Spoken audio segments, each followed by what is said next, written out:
Hey guys, Feuerrm here, and today I'm making a video about the last original D-Class car that I have not made a video about in Asphalt 9, and that is about to change. Here we have a max 3-star DS E10s at rank 1976, which is 1679, but with just the numbers changed around, so this car has gotta be good. And if you're only facing other D-Class cars and low-end C-Class cars, yeah, this car is decent. In my best and worst cars in each class video, I put this car near the middle of Class D, close to the Camaro LT. Now, I do plan to make an updated best and worst cars in each class video once all of the new cars in this update have been tested. Now, some have already been tested. For example, the Porsche Targa is now technically the new king of D-Class, as it is actually better than the Shelby and Hemi on a lot of tracks at 4-star, and not just Himalayas or perhaps Cairo like we had originally thought. That's not to say that it's as easy to get good times in as those two cars because of the poor nitro efficiency, for example, that has got to be handled very precisely, but for people that know how to handle those sorts of cars well,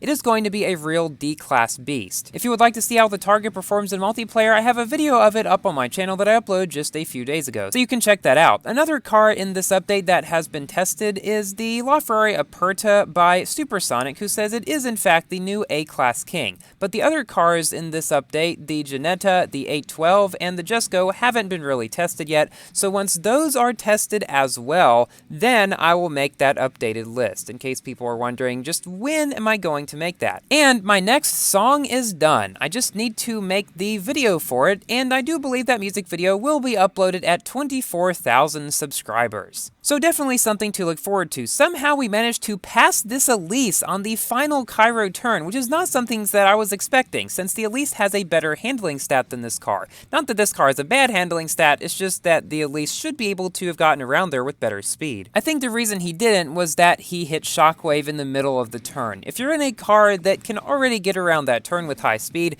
there's no need to Shockwave in the middle of it, and I think it would just slow you down in that case, as we saw with that Elise. This track, while not being my least favorite track for multiplayer, is definitely in the lower half, mainly because of that beginning, because if you're put in the back, there can be some problems. Also, that ramp can do weird things like there. If I hadn't have braked in the air, I would definitely have landed on my top. That's something I wish they would add to Asphalt 8, the ability to do something in midair so as to avoid landing on your top, because that's something very nice that they have in Asphalt 9. We are now into third place, and I found that the car's speed is actually fairly close to the speed of the Elise, so if I get ahead, they're not going to be able to catch up. Although, of course, the Shelbys and Hemis are quite a bit faster than me, and the Targa is super much faster. We have managed to pass that Elise, and now we only have a Feek in his Shelby ahead of us. Now, he tries this very risky speed trick here. Apparently, you can go high up that barrel roll and go over to the right over the buildings, and if you go high enough, you can actually take a shortcut that allows you to gain like 5 seconds or something.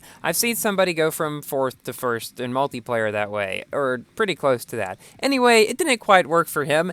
I'm not exactly sure why he tried it, since he was already in first by a long shot, and there was nothing faster than him in the race, but in any case, it was pretty nice for me, because it allowed me to get into first place and beat him in this race and everybody else as well. Pretty good showing for this car, I'd say. Also, I think the purple metallic color made a pretty big difference. So this was a full 8-player race, which is fairly common to find in low leagues, especially because there are cars there that pretty much everybody has, because that's what happens in the Classic Series. The first league, Bronze League, has all the D-Class cars, and Silver League has all of the C-Class cars, and all the way up to Legend League, which has all the S-Class cars, which is sort of annoying in all of the Rush Classic seasons we've been having recently, because if you don't get up to 6,500 rating, you can't use any S-Class cars, which I haven't actually been able to get up to because that would take a whole lot of time. So I really hope that the next Classic Series is not Rush, so that I can actually use some S-Class cars in it. Now, in this race, we're facing 2 4-star Elises and 1 4-star Shelby, and we're already into second place. I think going down to the right at the beginning there is indeed better in slow cars, because I remember one time I was doing a battle on this track in the Camaro LT it was, and that was the way to go. Doing battles against people is a really good way to learn just really what are the best ways on the tracks for different sorts of cars even, because it's really not the same for every car.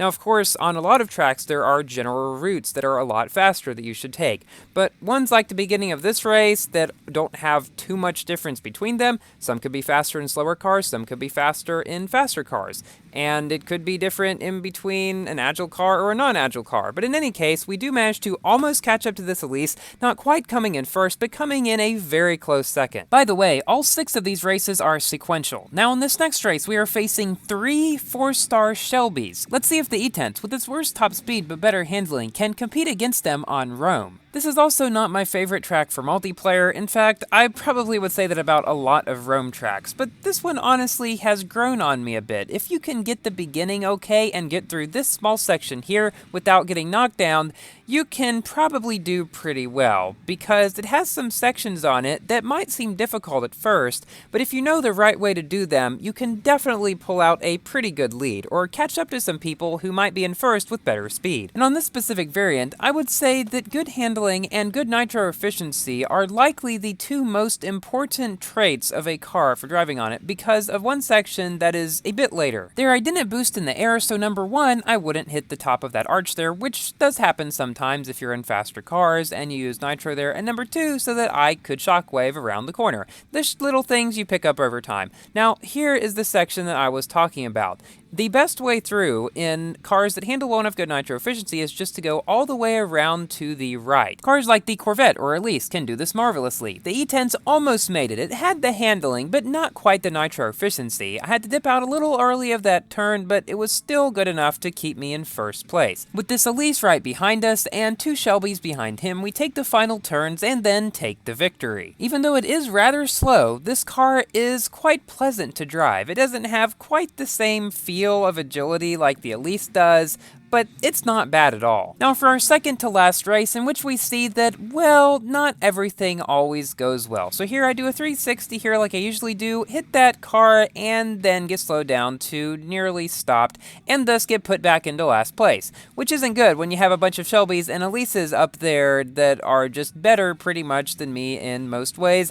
And that means I'm gonna have to do some real tricks in order to catch up. The 360 again made me hit a wall, forcing me to go onto this longer way. And really, nothing is going well for me so far in this race. I'm still in 8 out of 8 position. But I was thinking that perhaps around some of the turns later on in this map, where I often pass people, I could do it again, even with a slower car. So I was determined to try, and it was definitely a pretty good motivation to not be in last place anymore. So a few days ago, I posted a rather unexpected video on my channel, a Minecraft video, which I hadn't done in over a year. I was playing with my dad and brother. If you're at all interested in that, definitely I recommend checking it out, and thank you all for the generally positive reception to it. I don't really plan to do Minecraft videos very often, as of course Asphalt is still my main content with Forza on the side, but perhaps I will do them occasionally just for fun. We managed to pass this Shelby at the last second and come in 4th place, which doesn't sound great out of 8, but you do have to remember we did have those 2 problems and we are in a slower car, so not too bad. We still beat 2 pretty much maxed Shelbys. So now for our final race on Tiber Stream against, well, all D-Class cars, of course, as has been the entire video, but we do have a Hemi, which is something that I don't think I've actually seen yet.